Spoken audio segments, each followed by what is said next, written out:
오늘은 마지막 강림절, 대림절입니다.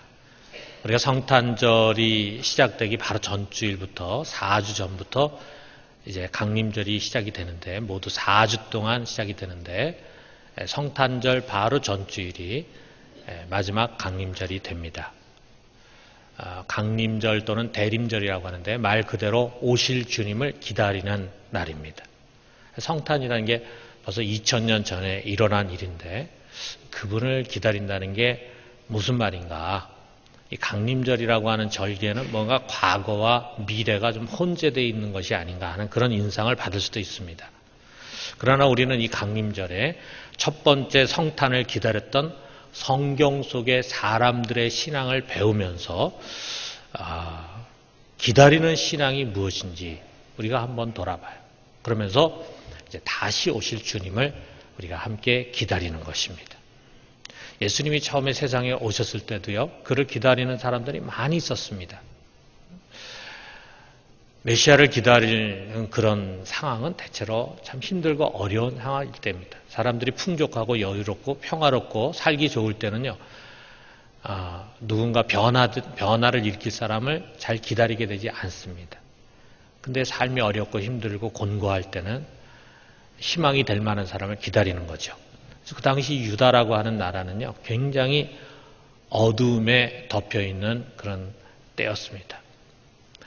가난과 질고로 개개인의 삶도 힘들었지만 정치, 경제 모든 분야에서 희망이 없던 시기였습니다. 그 당시는 온 세상이 힘을 앞세우고 힘을 숭배하는 로마 제국의 손안에 있었습니다. 그리고 유다는 그 로마의 황제로부터 권력을 받은 헤롯 대왕이라는 사람이 다스리고 있었습니다. 근데 이 헤롯은 유대인이 아니고 에돔의 후손인 이두메 사람인데 이 이방인이 다스리는 것 자체가 유대인들에게는 괴로운 일이었어요. 그런데 그럼에도 불구하고 이 사람이 선정을 베풀면 또 나을 텐데 이 사람은 자기의 권력에 조금이라도 위해가 된다 느끼면은 잔인하게 죽이는 그런 폭군이었습니다. 그래서 자기 곁에 신복이었던 사람 여럿을 죽였고 자기 아들들도 여럿을 죽였고 심지어 마지막에 가서는 자기 부인까지도 의심하고 죽였습니다. 근데 어느 날 저 멀리 동방에서 박사라는 사람 셋이 와가지고 자기들이 심상치 않은 별을 보고 왔는데 여기 유대에 왕이 태어나셨다. 이런 이야기를 이제 전하는 거예요. 얼마나 놀랐겠습니까? 나중에 우리가 알지만 동방 박사들이 천사의 지시를 받고 이 헤롯에게 들리지 않고 다른 곳으로 가니까 분노한 헤롯이 이 베들레헴 인근에 사는 2살 아래 산의 아이들을 모조리 다 학살을 했습니다. 자식을 잃고 슬퍼하며 부르짖는 라헬의 모습 속에서 우리는 참 불의한 세상 권력 아래서 백성들이 겪어야 했던 참담함을 다시 한번 보게 됩니다. 이러한 어려운 상황에서 그들을 신앙으로 바르게 잘 이끌어줘야 할 대제사장을 비롯한 종교 지도자들 역시 다르지 않았습니다. 이들은 권력자들에게 아부하면서 백성들 위해서 종교적인 특권을 누리는 종교 권력자들이었습니다. 예루살렘 성전 안에 기도의 처소로 하나님께서 세우신 그 성전 안에 큰 시장과 자판을 만들고 거기서 장사치돌로 하여금 양과 염소와 비둘기를 팔게 하고 동전을 바꾸게 하고 그러면서 자릿세를 받고 그것으로 배를 채우는 사람들이었습니다. 그리고 그 당시 우리 일반 백성들 속에 그나마 중산층으로서 신앙의 본이 돼야 할 그래서 가장 신앙이 좋다고 자부하는 바리새인들은 이미 오래전부터 하나님에 대한 인애와 사랑을 다 잃어버리고 그냥 겉껍데기 율법만을 중요하게 여기는 그런 외식하는 자들이 되고 말았습니다. 그래서 백성들의 위로가 돼야 할 그들이 도리어 백성들을 율법으로 올가매면서 그렇지 않아도 먹고 살기 힘든 그들을 또다시 종교의 법으로 숨도 쉬지 못하게 만드는 그런 비극적인 일을 저지르고 말았다. 자, 이런 상황 속에서 우리가 그냥 기도만 해서는 안 된다. 우리가 그냥 기다리고 있어서는 안 된다. 하나님의 나라를 앞당겨야 된다. 그러기 위해서는 지금 이 나라를 다스리고 있는 이방인들, 로마인들, 또 헤롯, 이게 다 우리가 쫓아내고 이스라엘의 주권을 회복해야 된다. 그러기 위해서 반란을 일으켜야 된다 하면서 반란을 꾀하는 열심 당원들, 젤롯 당원들이 있었습니다. 이들은 권력자와 종교 지도자들을 테러의 대상으로 삼으면서 하나님을 위해서라고 하는 명분으로 이스라엘 국가를 세워야 된다는 명분을 가지고 폭력과 살인을 자행했습니다. 자, 그 당시 유대의 평민들은요, 이런 어둠과 혼란 속에서 어떻게 해야 할지를 모르는 가운데 참 너무나도 경제적으로 빈곤하고 가난한 가운데 비참하게 살아가고 있었습니다. 가장 절망스러운 것은 지금은 이렇게 힘들고 어렵게 살지만 가만히 보니까 이렇게 하면은 앞으로 미래에 소망이 있겠다. 이런 가능성이 보이면 그래도 어려움을 참고 나갈 텐데 전혀 희망이 보이지 않는 그런 절망스러운 현실이었습니다. 이런 상황 속에서 사람들은 메시아를 기다렸어요. 그는 하나님께서 이스라엘을 속량하기 위해서 언젠가 보내실 약속된 구원자였습니다. 많은 사람들이, 이 메시아를 기다리는 사람들 중에 많은 사람들은 지금 이 이스라엘은 정치적으로 독립을 해야 된다. 우리가 갖고 있는 모든 문제의 원인은 우리가 이방인의 지배 아래 있기 때문이다. 정치의 문제가 있다. 이렇게 생각을 하면서 메시아가 오시면은 헤롯과 로마의 압제로부터 이스라엘을 해방시켜서 그 옛날 다윗과 솔로몬의 영광을 재현시켜 주실 것이다. 이런 희망을 갖고 있었습니다.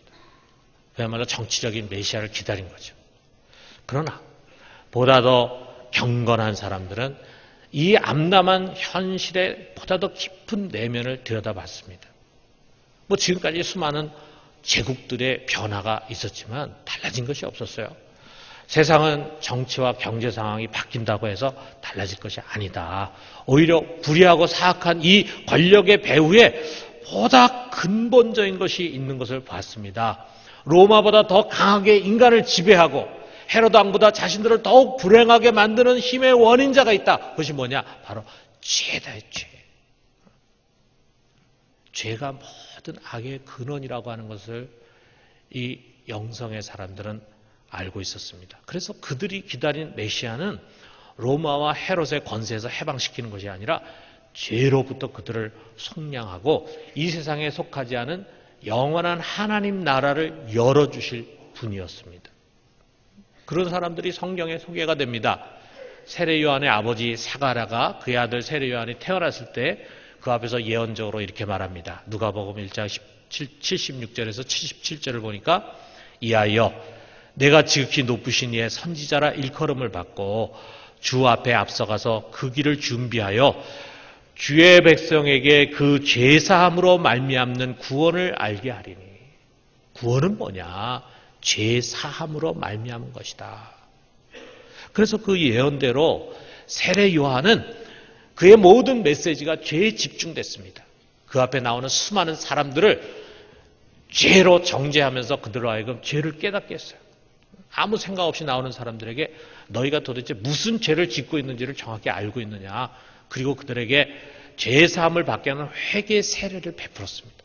그리고 난 다음에 그의 메시아에 대한 메시지는 내 뒤에 오시는 그리스도는 물이 아니라 성령으로 세례를 베풀 것이다. 그 말은 너희 속에 있는 죄를 임시로 없애는 것이 아니라 근본적으로 없애고 너희의 거룩함을 다시 회복하실 분이 바로 그리스도다라고 하는 것을 가르쳤다. 당시에 이처럼 정말 말씀의 깊은 지혜를 가지고 그리스도를 기다린 사람들의 공통점이 성경에 소개됩니다. 이들은 현실에서 도피하는 사람들이 아니었어요. 그렇지만 그 현실에 매몰되지도 않았고 그 현실 속에 즐거움과 뜻과 욕심을 두지도 않는 사람들이었어요. 그렇기 때문에 그들의 심령은 아주 순전하고 의롭고 경건했습니다. 마치 이제 언젠가 약속된 그분이 올 텐데 그분 앞에 부끄럽지 않은 모습으로 서려고 하는 자세로 살았다 이거예요. 예루살렘을 지키고 있던 아주 가난한 하나님의 종 시몬이라는 사람이 바로 그런 사람이었어요. 누가복음 2장 25절에 그가 아기 예수를 만나고 이제 그 앞에서 예언을 합니다. 그런데 그가 어떤 사람인가라고 하는 것이 이렇게 소개되는데 예루살렘에 시몬이라는 사람이 있으니 이 사람은 의롭고 경건하여 이스라엘의 위로를 기다리는 자라. 성령이 그 위에 계시더라. 이런 사람이었대요.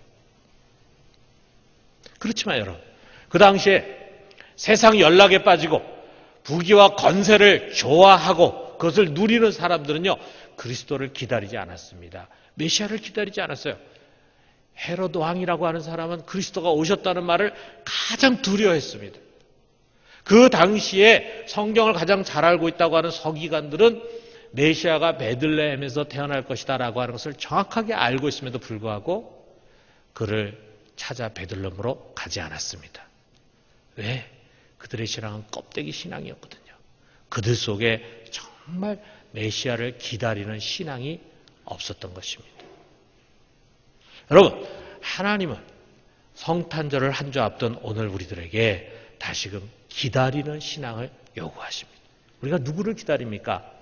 다시 오실 그리스도를 기다리는 것입니다. 창세기부터 오리라 하고 예언됐던 그분이요, 때가 되었을 때 드디어 첫 번째 세상에 오셨습니다. 왜 오셨냐 하면 그의 대속의 죽음을 통해서 우리를 모든 죄로부터 속량하기 위해 오신 거예요. 그래서 오셔서 십자가 위에서 그 일을 이루시고 부활 승천하시고 수활 승천하시면서 마지막 제자들에게 주신 말씀은 내가 다시 오리라 라는 말씀을 주셨습니다. 그가 다시 오시는 것은 이제 우리 영혼뿐만이 아니라 우리의 이 몸을 속량하시고 이 온 우주, 이 온 세상을 다시금 완전하게 속량하기 위해서 오시는 것입니다. 그가 오실 시간은 아무도 모릅니다. 그리스도도 모르고 오직 하나님의 비밀 안에 감춰져 있어요. 그렇지만 언제 오실지는 모르지만 그는 반드시 오십니다. 오늘 우리가 읽은 이 야고보서의 말씀은요, 다시금 우리에게 경각심을 불러일으켜 주시는 거예요. 여기 8절 하반절에 보니까 주의 강림이 가까우니라고 그랬습니다. 주님이 다시 오시는데 그 시간은 매우 가까워져 있다. 2000년 전에 이런 고백을 했으니까 오늘 2000년 뒤에 살아가는 우리들에게는 더 실감나는 말씀 아니겠어요? 여러분, 주님 멀리 한참 뒤에 오시는 것이 아니라 매우 그의 강림이 가까워 있다. 이 말씀을 오늘 우리가 좀 진지하게 들어야 합니다. 자, 그가 지금 어느 정도 와 계신가? 아직 여전히 저 우주 밖에 보좌 위에 앉아 계시는가? 그게 아니라 여기 9절 하반절에 보니까 이렇게 말씀합니다. 보라, 심판주가 문 밖에 서 계시니라. 여기 지금 여기까지 와서 지금 문 밖에 계시다. 이게 바로 강림입니다. 강림이라는 말은 그가 오신다라고 하는 미래형도 되지만 그가 이미 오셨다. 어디에 와 계시냐? 여기 문 밖에 와 계시다 이거예요. 아주 가까운 곳에 그분이 와 계십니다. 어느 날 호련히 그분이 우리 속에 나타나실지 모릅니다. 그러므로 여러분, 우리는 항상 깨어 있어야 합니다. 우리도 모르는 사이에 사망의 잠을 자고 영적으로 침체되고 그러는 가운데 주님이 갑자기 오실 수 있다. 아마 우리 이 예배를 지금 참여하는 사람들 중에는 만약에 예를 들어서 오늘 저녁에 주님 오신다 그러면 큰일이, 절대로 오늘 밤에 오시면 안 되고 내일에 오셔도 안 되고 제가 조금만 더 준비한 다음에 오셔야 합니다. 지금 저는 엉망입니다. 지금 오시면 큰일 납니다. 이렇게 생각하는 분들이 있을지 모르겠어요. 저는 구원의 준비가 안 돼 있습니다. 이런 사람도 있겠지만 저는 지금 주님 오시면 엄청난 책망을 들을 것입니다. 너는 어찌 도대체 그렇게 신앙생활을 하고 있었느냐. 아마 이런 책망을. 왜 그렇게 너는 내가 너를 십자가에서 너를 정결하게 했는데 그렇게 더럽고 지저분한 것으로 너를 꽉 채웠냐. 부끄러운 재림이 아니겠어요? 자, 그렇기 때문에 여러분, 우리는 깨어서 기다려야 되는데 이 기다리는 신앙이야말로 우리를 살리는 신앙입니다. 자, 그렇다면 그 신앙은 어떤 것인가? 첫 번째로는요, 모든 것을 참고 견디는 것입니다. 자, 오늘 이 말씀, 우리가 읽은 말씀 우리가 자세히 들여다보면은 주님의 강림과 인내라고 하는 말이 계속 반복되고 있어요. 자, 여러분 한번 들어보세요. 7절부터 8절까지 먼저 보면은 그러므로 형제들아, 주께서 강림하시기까지 길이 참으라. 보라, 농부가 땅에서 나오는 귀한 열매를 바라고 길이 참아 이른 비와 늦은 비를 기다리나니 너희도 길이 참고 마음을 굳건하게 하라. 주의 강림이 가까우시니라. 또 10절 11절에 보니까 형제들아 주의 이름으로 말한 선지자들을 고난과 오래 참음의 본으로 삼으라. 보라 인내하는 자를 우리가 복되다 하나니 너희가 욥의 인내를 들었고 주께서 주신 결말을 보았거니와 주는 가장 자비하시고 긍휼히 여기시는 이시니라. 자, 여러분 벌써 제가 성경을 읽을 때 여러분 귀에 수많은 동일한 단어들이 들리는 것을 아마 기억하실 거예요. 기다림, 인내, 이런 말씀. 자, 뭘 말합니까? 여러분, 다시 오실 주님을 기다리는 신앙은 참고 견디는 신앙입니다. 예전에 TV 광고 본 게 기억이 나요. 여러분 아마 못 보셨을 거예요. 제가 독일에서 본 것으로 기억나는데 젊은 부부가 TV를 샀어요. 이 TV를 어디다 넣을 것인가? 어디다 넣으면 제일 편하게 볼 수 있겠는가? 그럼 우리 보통 사람들이 놓는 것처럼 거실에 거기에 장식대가 있는데 거실 장식대에 이제 놓습니다. 그리고 소파에 앉아서 이렇게 보는데 보다가 이제 좀 자고 싶잖아요. 그럼 누워서 보려니까 영 불편해. 그래서 이거 안 되겠다. 그러면 침실로 가져가자. 그래서 침실로 가가지고 저 침실 발치 아래쪽에 이제 장식대에다가 이제 그 TV를 세워놓습니다. 그래가지고 이제 부부 둘이 침대에 누워가지고 이렇게 보려고 하니까 목이 뻐근하고 불편해. 그래서 제일 마지막에 어디다 둔지 아십니까? 천정에다가 이제 TV를 붙인 거예요. 그래가지고 둘이 누워가지고 이렇게 보는 장면이 있습니다. 우리가 어떻게 하면 좀 더 편하게 살 수 있을까? 사람들의 머릿속에 어떻게 하면 좀 더 편하게 그런 사람들의 욕구를 잘 캐치해가지고 거기에 맞게 물건들을 자꾸 만들어내는 거예요. 기업들이. 가장 편한 것을 택하고 하고 싶은 일을 하고 먹고 싶은 것을 먹고 자고 싶은 것을 자고. 여러분 이거는요 마치 물이 위에서 아래로 흐르는 것처럼 가장 자연스러운 우리 육신의 소욕입니다. 여러분이나 저나 다 그런 소욕을 갖고 살아가고 있어요. 그러나 세상에서도요 자기 육신의 뜻대로 살면은 인생 실패한다는 것을 잘 알고 있습니다. 정말 건강하기 위해서는 먹고 싶은 음식 다 먹으면 안 됩니다. 먹고 싶은 거 절제해야 되죠. 자, 원하는 대학, 좋은 학과에 들어가려면은 하고 싶은 게임 그것도 안 하고 그 다음에 잠도 줄이고 하기 싫은 공부도 늦게까지 해야 돼요. 그래서 사람들은 미래를 생각하면서 지금 참고 견딥니다. 여러분 우리 신앙도 마찬가지입니다. 우리 주님을 기다리는 신앙은 이 세상에서 참고 견디면서 살아야 합니다. 왜 그렇습니까? 여러분 우리가 살고 있는 이 세상은요 시험과 유혹과 고난으로 가득 차 있기 때문입니다. 바울의 표현에 의하면 이 세상 이 만물 피조물들은 다 허무한 것에 굴복하고 썩어짐의 종로로 타고 있어요. 우리 안에서는 이렇게 주일날 교회 오면은 다 이렇게 믿는 형제 자매들이고 또 우리 여기서는 같이 예배 드리고 주님 찬양하고 함께 말씀 배우고 이렇게 하다 보면은 마음에 선한 생각이 나죠. 그러다 보니까 교회 안에서는 사실 시험들 일이 이렇게 크게 많지가 않습니다. 그렇지만 여러분 다 아시잖아요. 이제 주일날 예배를 마치고 집으로 가고 일주일 동안 사회 속에 들어가 살다 보면은 굉장히 많은 유혹과 시험 속에서 우리가 살아가야 돼요. 여러분 우리는 풍요롭고 순결한 파라다이스에서 살고 있는 것이 아닙니다. 유혹과 시험의 소용돌이 한가운데 살아가요. 여러분 우리가 거기에 빠져들어가지 않으려면은 그냥 평범하게 있어서는 안 됩니다. 이를 꽉 악물고 깨어 있어야 합니다. 자기 육신을 쳐서 복종시켜야 합니다. 자기 육신이 원하는 대로 우리가 살아가면 우리도 모르는 사이에 벌써 시험에 들어있고 벌써 유혹에 빠져 있어요. 여러분 우리가 자기 마음에 끌린 대로 살도록 방임하면은요 자기도 모르게 사탄의 밥이 되고 맙니다. 깨어 있어야 되고 자기 육신을 쳐서 복종해야 되고 참고 견뎌야 합니다. 여러분 이 세상은 경제적인 어려움, 빈곤과 결핍, 질병이 만연한 곳입니다. 병을 치료하는 약도 계속 개발하지만 또 새로운 병들도 계속 나오고 있어요. 10년 전에는 우리가 듣도 보도 못한 그런 질병들, 전염병들이 퍼져나가고 있어요. 경제적으로 많은 어려움들이 누구에게나 찾아옵니다. 직장을 잃고 때로는 사업에 실패해서 빚더미에 앉는 일들도 우리가 겪을 수 있습니다. 때론 우리가 복음을 전하다가 핍박을 당하기도 합니다. 신앙 때문에 억울한 일을 겪기도 합니다. 교인 며느리가 집에 들어와가지고 집안에 우환이 생겼다.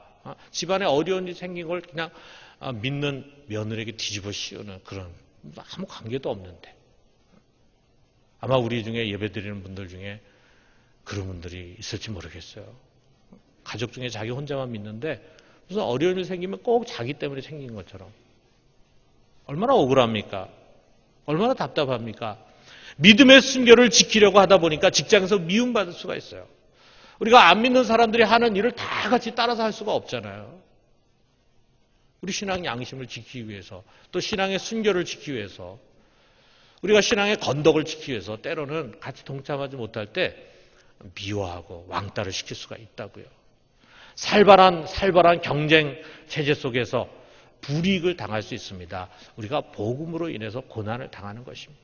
아마 여기에 앉아서 예배드리는 우리 모든 성도님들 크고 작건 간에 내가 예수를 믿기 때문에, 그래도 내가 교회에서 집사고 권사고 장로기 때문에 내가 좀 손해보고 참아야지 하는 것 때문에 당하는 불이익이 아마 여러분의 직장이라든지 또는 가정이라든지 사업터에 크건 작건 있을 것입니다. 여러분, 이 모든 일에 있어서 정말 우리에게 필요한 것이 무엇입니까? 인내입니다. 인내. 우리가 당면한 문제에서 도피하고 사람들을 원망하면서 다투는 것이 아닙니다. 당신 때문에 이런 문제가 생기지 않아서 사람을 원망하고 하나님을 원망하고 그리고 현실의 문제에서 도피하려고 하고, 이거 아니라 이거예요. 우리가 해야 할 일은 뭐냐?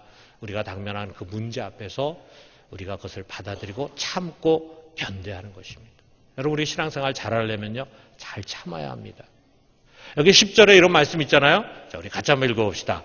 형제들아, 주의 이름으로 말한 선지자들을 고난과 오래 참음의 본으로 삼으라. 자, 이게 무슨 말씀입니까? 우리뿐만 아니라 이거예요.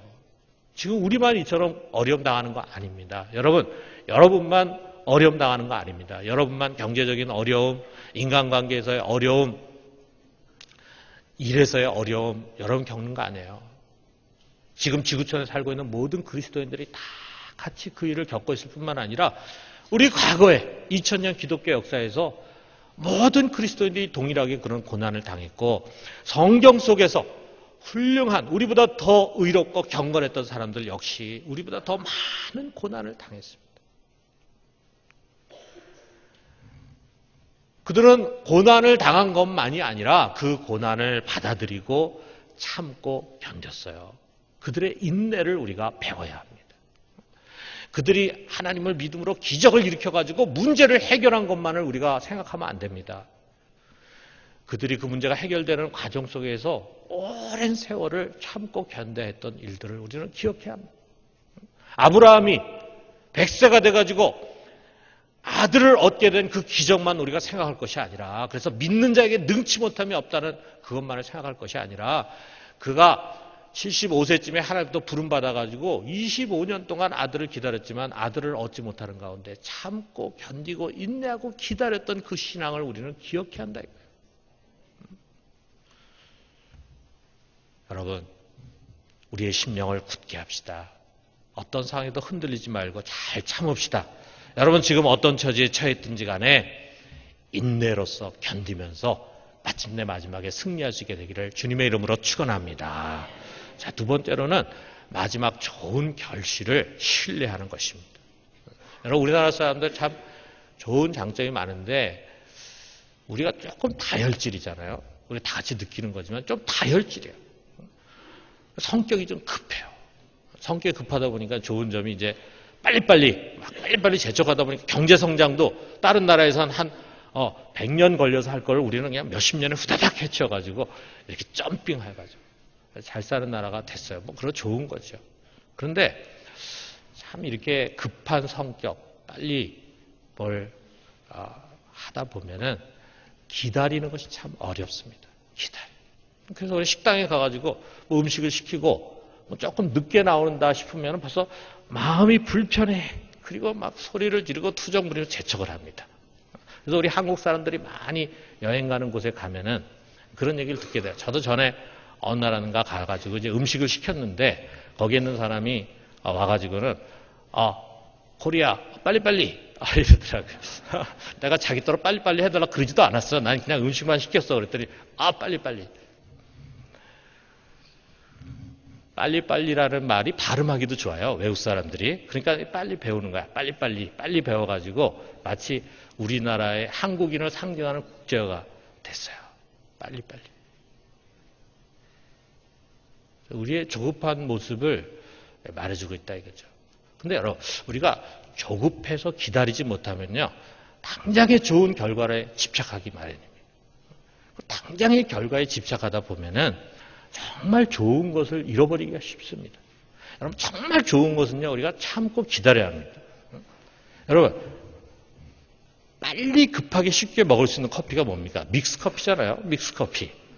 물 끓여가지고, 그 다음에 거기다 봉지 뜯어서 가루 집어넣어가지고 숟갈로 휘 저으면 금방 먹을 수 있잖아요. 근데 여러분, 좋은 커피 마시려면 좀 기다려야 됩니다. 커피를 갈아가지고, 그 다음에 드리퍼 위에 필터에다가 그 가루를 얹어가지고 거기다 물을 부어요. 그래서 물도 천천히 부어야 돼. 갑자기 확 부으면 안 돼. 천천히 붓습니다. 그래서 커피가 똑똑똑똑 떨어지게 이렇게 하는 거예요. 그래야지만 좋은 커피를 마실 수가 있습니다. 여러분, 이게 믹스 커피는요, 건강에 안 좋습니다. 여러분, 그런 커피 마시지 말고 좋은 커피를 이제 마셔야지. 커피를 많이 마셔도 건강에 괜찮아요. 근데 좋은 커피는 기다려야 합니다. 기다려야 됩니다. 지금 여기 파리가 계속 돌아다니면서 나의 인내를 테스트하고 있는데 저는 기다릴 수 있습니다.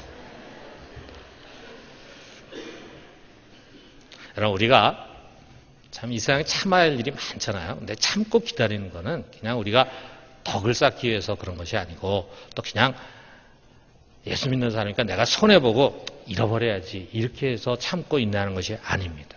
우리는 마지막에 좋은 결말을 기대하는 사람들이에요. 정말 우리야말로 이 세상의 지혜로운 투자자들입니다. 이 세상 사람들은 당장에 뭔가 이익이 날 거를 찾기 위해서 급하게 참지 못하고 하지만, 우리는 진짜 좋은 소득을 얻기 위해서 지금 참고 기다릴 수 있는 사람들이라 이거예요. 11절에 보니까 이런 말씀이 있잖아요. 보라, 인내하는 자를 우리가 복되다 하나니 너희가 욥의 인내를 들었고 주께서 주신 결말을 보았거니와 주는 가장 자비하시고 긍휼히 여기시는 이시니라. 마지막 결말은요, 하나님의 손에 있습니다.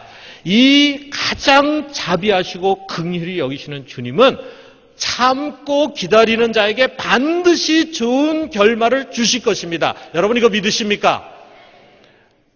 그 좋은 결말이라고 하는 것은요, 우리가 사는 동안에도 부분적으로 나타날 수 있어요. 내가 지금 조금 참고, 내가 하나님의 말씀 붙들고, 그리고 신앙 안에서 살려고 노력하면은 욥과 같이 된다. 여러분, 욥 알잖아요. 욥에게 많은 고난이 왔지만 그가 끝까지 인내하고 견뎠을 때 마지막에 하나님이 그에게 주신 축복이 있잖아요. 은혜로운 결말을 주셨잖아요.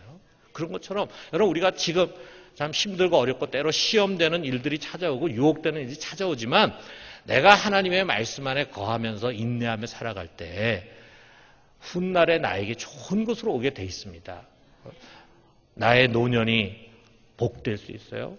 또 나의 자녀뿐만이 아니라 그 자녀의 세대에, 그 자녀의 자녀 세대에 내가 뿌린 신앙의 결실을 보게 된 거예요. 아마 여기 앉아서 예배드린 분들 중에도 보면은 부모님이 드린 기도, 또 할머니, 할아버지 또는 증조 할머니, 할아버지가 드린 기도로 말미암아 지금 영적인 은혜와 축복을 누리는 분들이 많이 있을 것입니다. 저는 종종 제가 목회하면서 참 제가 크게 노력하지도 않고, 또 제가 어리석음에도 불구하고 좋은 결과가 나타날 때, 하나님이 나에게 이런 은혜를 왜 베푸시는가 하는 것을 생각할 때, 물론 뭐 나중에 하나님 앞에 갈 때야 정확하게 알겠지만 종종 그런 생각이 들어요. 우리 증조 할머님이 이북에서 그 교회를 극진히 섬기시고, 그때 뭐 다 가난하고 목회자도 어렵잖아요. 그런데 우리가 조금 여유가 있으니까 극진히 섬기고, 목회자를 극진히 섬기고 한 그 모든 것, 그것의 은혜를 내가 지금 받는 게 아닌가. 그 할머니의 기도 때문에 내가 목회자가 되고, 그리고 이렇게 목회를 할 수 있는 거 아닌가. 이런 생각을 이제 갖는다고요. 여러분이 지금 조금 참고 견딤으로 말미암아 여러분의 자녀와 그 자녀의 자녀가 복을 받는다면 얼마나 좋습니까? 얼마나 좋습니까? 그런 믿음의 할머니가 되고 할아버지가 될 수 있다면 얼마나 좋습니까?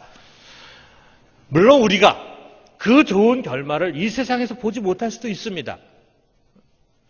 우리가 그렇게 주님에 헌신하고 믿음 안에서 거하면서 결단하며 살아갔지만 우리의 노년이 굉장히 힘들고 어려울 수도 있습니다.